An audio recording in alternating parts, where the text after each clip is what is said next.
সাকিব ভাইয়া আমায় জন্মদিনে উইশ করেছেন। সাকিব ভাইয়ার কাছ থেকে আমি শুভকামনা পেয়েছি। আমি ভাবতে পারছি না এটা আমার ইমাজিনেশনের বাইরে যে এটা ঘটেছে। আজকের এই ভিডিওটা আমি কিভাবে শুরু করব আমি নিজেও জানি না। আমি এই ভিডিওটা শুরু করার আগেই আমার সকল সাবস্ক্রাইবার বন্ধু এবং ফেসবুকে যারা যারা ফলোয়ার্স আছেন, যারা এই ভিডিওটা দেখতে শুরু করেছেন, আমি সবাইকে বলতে চাই যে হতে পারে ভিডিওর মাঝখানে আমি হয়তো বা ইমোশনাল হয়ে যেতে পারি, আমি কন্ট্রোল করার চেষ্টা করব, কিন্তু আজকে কিছু কথা বলার আছে। এবং আজকে ভোরবেলার দিকে এমন একটা ইনসিডেন্ট ঘটেছে যেটা সকলের সঙ্গে আমি শেয়ার করতে চাই। এবং গতকাল আমার জন্মদিন ছিল, আপনারা সবাই জানেন। আমি প্রচুর প্রচুর প্রচুর প্রচুর উইশ পেয়েছি, প্রচুর শুভকামনা পেয়েছি। দুই ইন্ডাস্ট্রির তরফ থেকে পেয়েছি। টলিউড ইন্ডাস্ট্রির তরফ থেকে প্রচুর শুভকামনা পেয়েছি, ঢালিউড ইন্ডাস্ট্রির তরফ থেকে অনেক অনেক অনেক শুভকামনা পেয়েছি। আজ ভোরবেলা যে ইনসিডেন্টটা ঘটেছে সেটা আজকে যখন ঘুম থেকে উঠে আমি দেখেছি, আমি এতটা ইমোশনাল হয়ে গেছি শুধু এটা ভেবে যে 2024-এর আমার জন্মদিনটা আমার কাছে এতটা স্পেশাল যে আমি এটাকে অনুধাবন করতে গিয়ে আমি 10 মিনিট চুপ করেছিলাম যে এটা আমার সাথে হলো, মানে এইটা ঘটলো। কি ঘটলো এখন আপনাদের অনেকেরই মনে হতে পারে। বাংলাদেশের one and only mega star the Shakib Khan. যদি ইন্ডিয়াতে একজন শাহরুখ খান থাকে, যদি ইন্ডিয়াতে একজন সালমান খান থাকেন, তাহলে বাংলাদেশে সেই জায়গাটা একজনারই, দা মেগা স্টার শাকিব ভাইয়া আমায় জন্মদিনে উইশ করেছেন।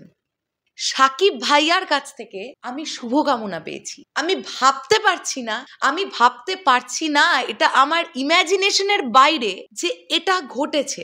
সাকিব ভাইয়াকে নিয়ে কন্টেন্ট তৈরি করি প্রিয়তমার সময় থেকে শুরু করেছি। তার আগে আমি ওনার কাজ দেখেছি।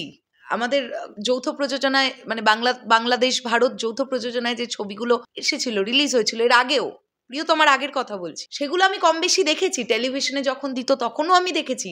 আমি সাকিব খানকে চিনতাম, কিন্তু আমি এইভাবে চিনতাম না যবে থেকে প্রিয়তমার সময় থেকে আমি ওনার সম্পর্কে আরো বেশি করে জানতে থেকেছি। তখন থেকে দা মেগা স্টার সাকিব খানকে চিনতে শুরু করেছি, মন থেকে মানুষটাকে বোঝার চেষ্টা করেছি, তার স্বপ্নটাকে ফিল করবার চেষ্টা করেছি। আজ এই মানুষটা যখন আমাকে জন্মদিনে উইশ করছেন, উনি অনেক অনেক অনেক বিজিয়েস্ট একজন মানুষ। মানে আমি ওনার কাছে একদম নগণ্য। উনি আমাকে জন্মদিনে উইশ করছেন, এটাই আমার কাছে সবচাইতে সেরা উপহার 2024-এর জন্মদিনের। এবং আমি সাকিব ভাইয়াকে নিয়ে কথা বলছি বলে আমি আরো একজনকে নিয়েও কথা বলবো। পশ্চিম বাংলার বক্স অফিস কিং আমরা যাকে বলি, দেবদা। তোমরা সবাই জানো খাদান সিনেমাটা খুব ভালো পারফর্ম করছে পশ্চিম বাংলা জুড়ে। আমি দেব এন্টারটেনমেন্ট ভেঞ্চার্স থেকেও গতকাল উইশ পেয়েছি। দেব এন্টারটেনমেন্ট ভেঞ্চার্স এবং দেবদার, যাকে আমরা পিএ বলবো, কো প্রডিউসার হিসেবে এখন সায়ন্তনদার নামটা থাকে। সায়ন্তনদাকে তোমরা কম বেশি সবাই চেনো। দেব এন্টারটেনমেন্ট ভেঞ্চার্স এবং সায়ন্তনদার কাছ থেকেও আমি আলাদা করে জন্মদিনের শুভকামনা পেয়েছি। আমি সত্যি আমি বুঝতে পারছি না আমি আজকে এতটা আমার উপলব্ধিটা আমি বোঝাতে পারবো না। The mega star Shakib Khan, আমি আজকে তাকে নিয়ে কন্টেন্ট করি বা সাকিব ভাইয়ার সঙ্গে সামনাসামনি 3-4 বার দেখা হয়েছে। মানুষটাকে সামনে থেকে দেখেছি। মানুষটা একদম মাটির একজন মানুষ, যার মধ্যে নমনীয়তা, যার মধ্যে একটা সুন্দর গেস্টার। মানুষকে ভালোবাসতে জানেন উনি, মানুষকে রেসপেক্ট দিতে জানেন উনি। সেই কারণে আজকে উনি মেগাস্টার। এবং ওই মানুষটা যখন আমাকে ইনস্টাগ্রামে উইশ করেন হ্যাপি বার্থডে, এবং উনি লেখেন এই নতুন বছর যেটা আসছে সেই নতুন বছরটাকে সুন্দর করে এগিয়ে নিয়ে চলো, আমার কাছে মনে হচ্ছে আমি সবচাইতে সেরা উপহারটা আমি পেয়ে গেছি। মানে ব্যাপারটা আমার কাছে, ফিলিংসটা বিশ্বাস করো এরকম। আজকে সাকিবিয়ান ভাইয়েরা বোনেরা যারা আমাকে বিশ্বাস করে বা আমায় ভালোবেসে এই গত 1-1.5 বছর ধরে আমাদের বানানো কন্টেন্ট গুলো তোমরা দেখছো এবং এতটা সাপোর্ট করছো, আজকে কোন মানুষটার জন্য বলো তো? আজকে যে তোমরা আমায় চেনো না, ওই মানুষটা, ওই আমাদের সুতোটা বাঁধা এই মাঝখানের এই মানুষটা না দ্য মেগাস্টার শাকিব খান। তিনি ছাড়া এই সুতোর বন্ধনটা হতো না। এই যে তোমরা বলো ভালোবেসে, কেউ বলো পৌশালী আপু, কেউ বলো পৌশালী দিদি, কেউ অনেকে অনেক রকম ভাবে বলো, কেউ আপা বলো, কেউ আপি বলো, অনেকে অনেক কিছু বলো, অনেকে অনেক কিছু বলো। এই সেতু বন্ধনটা আজকে যে মানুষটার জন্য, তার নাম দ্য মেগাস্টার শাকিব খান। যে সকল সাকিবিয়ানরা এখন আমার এই ভিডিওটা দেখছো, আমি তোমাদের কাছে চিরকৃতজ্ঞ। আজকে তোমরা না থাকলে সাকিব ভাইয়া পর্যন্ত আমি পৌঁছতে পারতাম না। আজকে তোমরা এতটা ভালোবাসা দিয়েছো বলে সাকিব ভাইয়া আমাকে ভালোবাসেন। আজকে তোমরা আমায় ভালোবাসাটা দিয়েছো বলে ভাইয়া আমাদের দুজনকে, আমাকে এবং তোমাদের সৃঞ্জয়দাকে স্নেহ করেন। আজকে যখন বরবাদের শুটিং এ বম্বে গিয়েছি, কনস্ট্যান্ট মানুষটা শর্ট দিয়ে যাচ্ছেন, মানে কোনো বিরতি নেই, কোনো বিরতি নেই। একটা করে শর্ট দিচ্ছেন, ভ্যানিটি ভ্যানে উঠছেন, কস্টিউম চেঞ্জ করছেন, মেকআপ চেঞ্জ করছেন, আবার নেমে যাচ্ছেন, আবার শর্ট দিতে যাচ্ছেন, আবার আসছেন। মানে সেই মানুষটা শর্ট দিতে দিতে যখন সবুজ ভাইয়াকে দিয়ে এটা বলেন যে ভাইয়া তোমাকে বলছেন তুমি এসে শুট দেখো, আমি আমি আমি আমি আপ্লুত। একজন মেগাস্টার, উনি একজন মেগাস্টার। ওনার একটা সিনেমা রিলিজ হলে বাংলাতে, বাংলা ভাষার সিনেমা যদি বলি যে কালেকশনটা করে, সেটা একটা আলাদা ব্যাপার। আমি তো ওই প্রথমেই বললাম যে ইন্ডিয়াতে যদি একজন শাহরুখ খান, সালমান খান থাকেন, হলিউডে যদি একজন টম ক্রুজ থাকেন, তাহলে বাংলাদেশে একজন দ্য মেগাস্টার শাকিব খান আছেন। আর সেই মানুষটা আমাকে জন্মদিনে শুভকামনা জানিয়েছেন। এটা আমার কাছে কত বড় আশীর্বাদ বলো তো। এবং প্রচুর সাকিবিয়ান ভাইয়েরা, প্রচুর দেভিয়ান্স ভাইয়েরা, বোনেরা, সবার কাছ থেকে আমি অনেক অনেক অনেক উইশ পেয়েছি। আমি বাংলাদেশ থেকে অনেক প্রডিউসার্সদের উইশ পেয়েছি, আমি বাংলাদেশ থেকে অনেক ডিরেক্টরসদের উইশ পেয়েছি। বরবাদ সিনেমার যিনি মেইন প্রডিউসার শাহরিন আক্তার দিদি, শাহরিন দিদি আমাকে ফোন করে বার্থডে উইশ করেছেন। ফারজানা সান দিদিকে তোমরা সবাই চেনো, যিনি সাকিব ভাইয়ার কস্টিউম করছেন, তুফানে করেছিলেন, বরবাদে করছেন। ফারজানা সান দিদি আমাকে উইশ করেছেন। জাহিদ ভাইয়া, তিনি আমায় উইশ করেছেন। এছাড়াও আরো অনেকে অনেকে অনেকে, স্বপন বাবু, দ্য ইউরো ব্লগস, স্বপন বাবুর মতন একজন বয়োজ্যেষ্ঠ মানুষ আমাকে আশীর্বাদ করেছেন জন্মদিনে। এছাড়াও আরো অনেক, সালমান ভাই থেকে শুরু করে, সবুজ ভাই থেকে শুরু করে, সবুজ ভাইয়া সাকিব ভাইয়ার পার্সোনাল মেকআপ আর্টিস্ট, সবুজ ভাইয়া কল দিয়েছিল আমাকে কালকে। এছাড়াও আরো অনেকে। এই যে আমার দিনটা, সারাটা দিন এত উইশ এবং অনেকের কাছ থেকে তো অনেক কমেন্ট পেয়েছি যে এখনো পাই যে ভারতীয় হয়ে বেটা বাংলাদেশের দালালি করিস। আমি আজকে এই কথাটা বলতে পারি, বাংলাদেশের মানুষগুলো আমাকে এতটা ভালোবাসে, বাংলাদেশের মানুষগুলো আমাকে মনে করে করে আমার জন্মদিনে তাদের এত ব্যস্ততম সময়ের মাঝখান থেকে একটা করে ফোন করেছে বা কেউ মেসেজ দিয়েছে যে শুভ জন্মদিন দিদি, তুমি এগিয়ে চলো, আমরা তোমার পাশে আছি। সাকিবিয়ান ভাইয়েরা, বোনেরা কালকে ফেসবুক ওয়াল ভরিয়ে দিয়েছে আমার ছবি দিয়ে, তারা শুভ জন্মদিন পৌশালী দিদি, শুভ জন্মদিন পৌশালী আপু, শরৎ মিউজিক ভেঞ্চার্সের সঙ্গে আছি। আরে আমাদের কাছে তো এটাই পাওয়া, এটার থেকে বেশি আর কি পাওয়া হতে পারে আমাদের কাছে, বলো না? ঠিক তেমনই দেভিয়ান্স ভাইরা বোনেরাও, আমি সত্যি বলছি, আমি লিটারালি আমি অনেক অনেক অনেক অনেক বেশি মানে ইমোশনাল। আমি বোঝাতে পারবো না তোমাদেরকে। অনেকের কাছে এখনো মনে হয় যে ইউটিউব প্ল্যাটফর্মটা খুব নগণ্য, ইউটিউবার যারা আছে তারা খুব নগণ্য, প্রথম সারির যে সকল মিডিয়া চ্যানেল আছে তারাই হচ্ছে সবার শ্রেষ্ঠ। কিন্তু আজকে যদি সেটাই তাদের কথা অনুযায়ী মেনে নিই, আজকে আমি একজন ইউটিউবার হয়ে 7,000-এর বেশি বার্থডে উইশ পেয়েছি। আমি কোনো সেলিব্রিটি নই, আমি তোমাদের দিদি। এবং আমার যেটা ভালো লেগেছে, বড়রা ছাড়া, মানে যারা অনেক বড় বয়সে, আমার থেকে অনেক বড়, তারা বাদে আমাকে সবাই লিখেছে পৌশালী দিদি, দিদি তোমার জন্মদিনের শুভকামনা, দিদি দিদি দিদি, আপু আপু। মানে এই যে একটা আন্তরিকতা, জানো তো, তোমরা যখন আমায় দিদি বলে ডাকছো, আমার যেন কোথাও গিয়ে মনে হয় না আমার কর্তব্য আরো বাড়ছে, আমাকে আরো ভালোভাবে কাজ করতে হবে, আমাকে শরৎ মিউজিক ভেঞ্চার্সকে আরো বড় করতে হবে, আমাদের এগিয়ে যেতে হবে।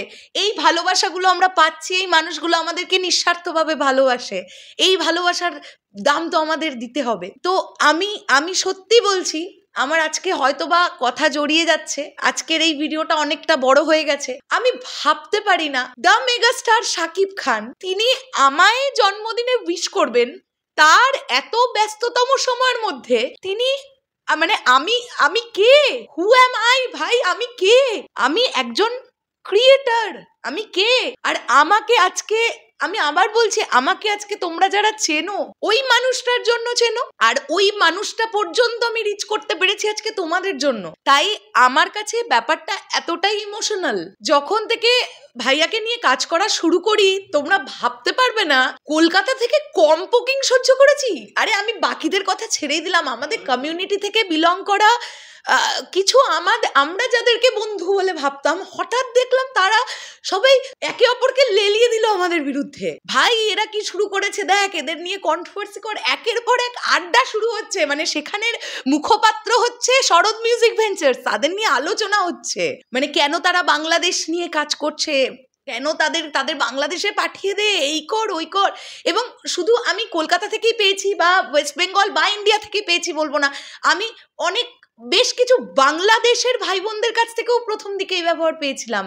বা এখনো যারা চায় না হয়তো আমি সাকিব ভাইয়াকে নিয়ে কাজ করি, বা তারা হয়তো ব্যক্তিগতভাবে আমায় পছন্দ করে না, তারা বলে বাংলাদেশ থেকে ওইরকম কমেন্ট পাই, আপনি বাংলাদেশ চলে আসুন, আপনি ভারতে বসে বসে বাংলাদেশের দালালি করছেন, এই করছেন ওই করছেন। তো আজকে তাদের আমার কিছু বলার নেই, আজকে আমি কিছু তাদের বলতেও চাই না। আমি শুধু এটুকুই বলতে চাই, একটা জিনিস মানি, যদি সৎ থেকে নিজেকে অনেস্ট রেখে আমি শুধু মন দিয়ে আমার কাজটা করতে থাকি, উপরওয়ালা যিনি আছেন তিনি দেখছেন যে এই চ্যানেলটা জীবনে কারোর থেকে কোনো কিছু প্রত্যাশা করে কোনো কাজ করিনি। আমরা বলতে পারবে না শরৎ মিউজিক ভেঞ্চার্স এই যে 4-5 বছর এই যে কাজ করছে, কারোর থেকে আমাদের জিরো এক্সপেকটেশন ছিল।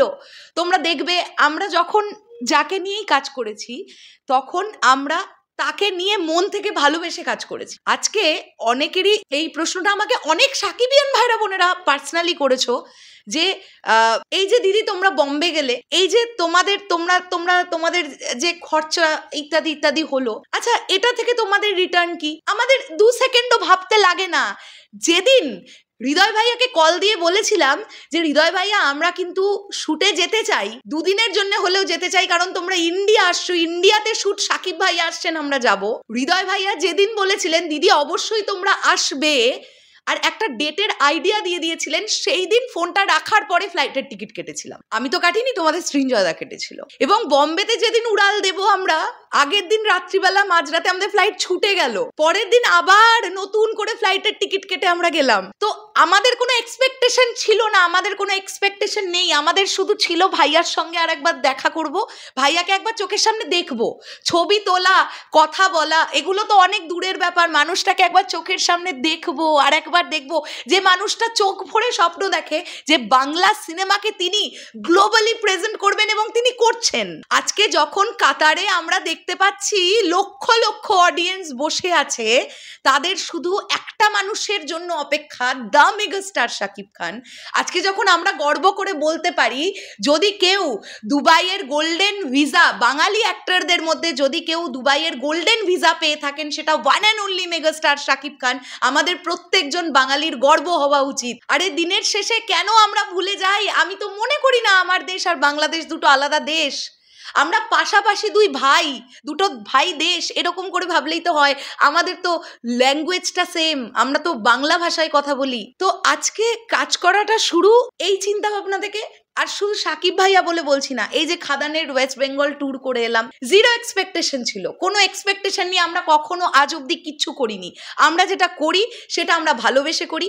আমাদেরকে যারা পার্সোনালি চেনো বা চেনে, যে আমাদের কমিউনিটি থেকে বিলং করা যে সকল কন্টেন্ট ক্রিয়েটাররা আমাদের পার্সোনালি চেনে, তারা জানে শরৎ মিউজিক ভেঞ্চার্স একটু পাগলা গোছের আছে। মানে এই ডিসিশন নেওয়া, এই বেরিয়ে গেলাম আমরা। এইভাবে বেনারসও গিয়েছিলাম। বেনারসে যাওয়ার সাকিব ভাইয়ার সঙ্গে দরদের সময় যখন শুটিংয়ে আমরা গেলাম, মামুন ভাইয়ার প্রতি সারা জীবন কৃতজ্ঞ থাকবো, যে মামুন ভাইয়া প্রথমবার এই অপরচুনিটিটা করিয়ে দিয়েছিলেন সাকিব ভাইয়ার সঙ্গে দেখা হওয়া এবং প্রথম ছবিটা তোলা। আর সবুজ ভাই যদি সেদিন ওখানে না উপস্থিত থাকতেন, তাহলে আমরা সাকিব ভাইয়ার সঙ্গে সেই ছবিটা হয়তো বা তোলা হতো না। তো বেনারসে যখন ঢোকার 4 ঘন্টা বাকি, তখনও আমরা জানি না আমরা কোথায় যাব, লোকেশন ভেন্যুটা কি আমরা জানি না, আমরা রওনা দিয়ে দিয়েছি। আসামে সাকিব ভাইয়া আসবেন, পরপর 2টো প্রোগ্রাম হবে, আমরা কভার করতে দৌড়েছি এখান থেকে আসামের উদ্দেশ্যে, গাড়ি নিয়ে দৌড়েছি। তো আমরা যখন কোনো একটা কিছু করতে শুরু করি, আমরা প্রত্যাশা রাখি না আমরা এটা থেকে এটা পাবো।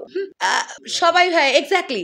রিসেন্টলি আমরা যখন খাদান ট্যুরে গেলাম, তোমাদের বলি, ওটা তো একটা অনেক বড় ট্যুর ছিল। যেহেতু আমরা আমাদের গাড়িটা নিয়ে গিয়েছিলাম, তো অনেকে এটা এক্সপেক্ট করেছিল যে হয়তোবা 2টো প্রোগ্রাম কভার করেই শরৎ মিউজিক বেঞ্চেস ব্যাক করে যাবে, আর হয়তো তারা যাবে না। কিন্তু শরৎ মিউজিক বেঞ্চেস যখন গেছে, তারা পুরোটাই করে আসবে। কারণ দিনের শেষে গিয়ে আমি এটা ফিল করি, ওই যে আবারও বললাম, যে যদি আমার প্রচেষ্টাটা সৎ থাকে, আমি কোনো দিনও নিরাশ হব না। এটা ওপরওয়ালার প্রতি আমার বিশ্বাস আছে, ঈশ্বরের প্রতি আমাদের ভরসা আছে, যে আমরা কোনোদিনও নিরাশ হব না। আর সত্যি বলছি, কখনো হইও নি। যে কটা বড় বড় ইভেন্টে গিয়েছি, যে কটা বড় বড় ট্যুর করেছি, অনেক অনেক ভালোবাসা পেয়েওছি তোমাদের কাছ থেকে। তো আজকে এই ভিডিওটা কত বড় হয়ে গেছে। আমি চলে যাওয়ার আগে এটাই বলতে চাই যে সকলকে ধন্যবাদ। যারা উইশ করেছেন তাদের ধন্যবাদ, যারা উইশ করেননি তাদেরকেও ধন্যবাদ। যারা হয়তো বা আগে হলে উইশ করতেন, এখন হয়তো আমাকে পছন্দ করেন না, তারাও উইশ করেননি, তাদেরকেও ধন্যবাদ। বেশি কিছু চাই না, আশীর্বাদের হাতটা বড়রা আমার মাথার উপরে রাখবেন। আর যারা সাকিবিয়ান ভাই, দেভিয়ান্স ভাই, সাকিবিয়ান বোনেরা, দেভিয়ান্স বোনেরা যারা আছো, ছোট ছোট যারা ভাই বোনেরা, যারা বন্ধুরা, সবাই এই ভরসাটা শরৎ মিউজিক ভেঞ্চার্সের প্রতি রেখো। শরৎ মিউজিক ভেঞ্চার্স টিম অনেক ডেডিকেটেডলি কাজ করবার চেষ্টা করছে প্রতিনিয়ত তোমাদের জন্য। তো এটাই বলতে চাই আজকে। আর বেশি কিছু বলার নেই। আজকে আমি সত্যি অনেক বেশি ইমোশনাল, অনেক বেশি ইমোশনাল। কোনোটারই স্ক্রিনশট আমি অ্যাটাচ করলাম না ভিডিওতে, কারণ সেটা পাবলিকলি রাইটস নেই। মানে একটা পার্সোনাল চ্যাট আমি কখনোই দেখাতে পারি না অন পাবলিক। সো ওই কারণে আমি কোনো রকমের স্ক্রিনশট ইউজ করলাম না। আমি খুব চলো শেষ করলাম ভিডিওটা। আসছি আবার খুব শিগগিরই। হ্যাঁ, আবার একটা বছরের অপেক্ষা। টাটা।